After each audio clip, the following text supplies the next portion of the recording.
can think of your sun sign as your reservoir, your engine. That engine needs a particular fuel. And you run on your sun sign fuel. That's why we are different, because we need different things to have energy, to have vitality. That's the sun sign. But then this vitality and energy has to be somehow distributed, has to be somehow used, processed. That's the task of the moon. So they work as a team in us. One says, we are going there. We're fighting for this, that's the sun. We want this in this life. We, the whole chart, the whole team. Mm-hmm. But then the moon is like the filter through which this energy goes, almost like a lens of a camera, where the camera is the sun, the actual body of the camera is the sun, and the lens, which there's so many different lenses, wider lenses, longer lenses, ones which take more light in, others which are more blurry, some which are faster, some which are slower. And when you combine the body of the camera with the lens, you always have a different result. And that's like combining your sun sign with your moon sign. And the different combinations work differently. Some combinations work a lot easier, a lot more dynamically, others are a bit struggling. And that's the moon phase determines that. How easy would it be and how exactly is it going to happen?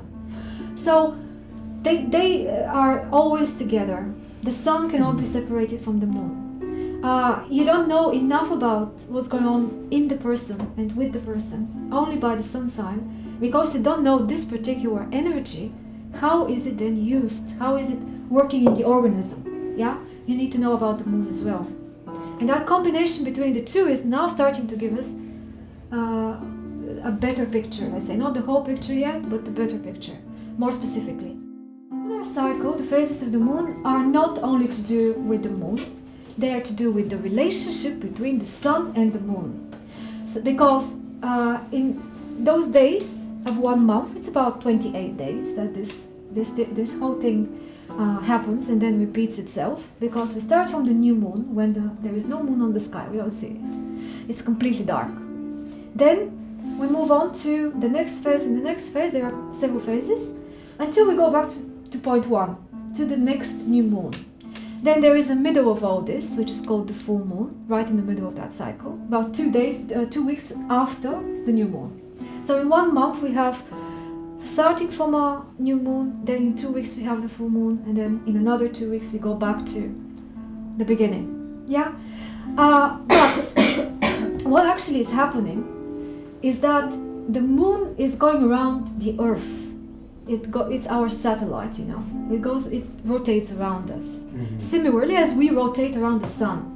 But today we're looking at the moon rotating around us, and how, as it's doing this, I'll go back to this one because I want to show you like how this is all happening. Say we have the sun here. It's huge. It's a lot more far away from it in reality than it's shown here. But this is a very easy way to see what's going on, and why later I'll explain why it's important.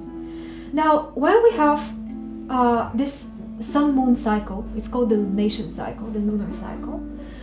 It's actually 3 players in that, always. The sun, the moon, and the earth. If we don't have the earth, we don't have this at all. Because there needs to be a point from where we are observing what's going on. And these phases of the moon are a result of a different position that the moon takes from us and from the sun.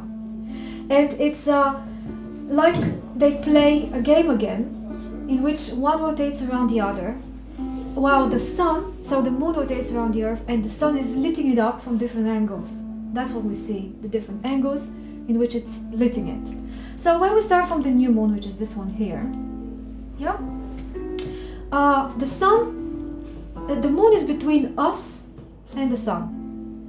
That happens once every month. We have it for about 2 days, and then it goes on to the next one, to the next phase. When this happens, the sun is lighting the moon from the back side, from the side that we don't see. It has a little bit to do with the ages. And when I say the ages, I mean the decades.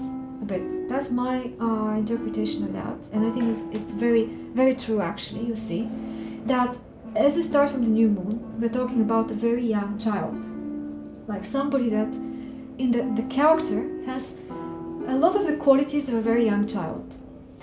Good and bad qualities. You'll see why. And then this is, let's say, up to 10 years old, approximately. Then we have our teenage years, from 10 to 20. That has something to do with the crescent moon, the little one, yeah, that we see in the sky. First quarter, we're now in our 20s, and certain things happen there. Certain conflicts, troubles, problems, and interesting things as well. Then the fourth one, the gibbous one, is a little bit like the 30s, the most productive kind of exploration time and many things. We'll see as we go along. The full moon is a lot to do with the 40s and the crisis of the 40s and midlife. I don't know if some of you have been through this. The waning gibbous, or I call it the disseminated moon, is very much to do with the 50s. Then the 60s is the last quarter, and 70s and over is the very last one.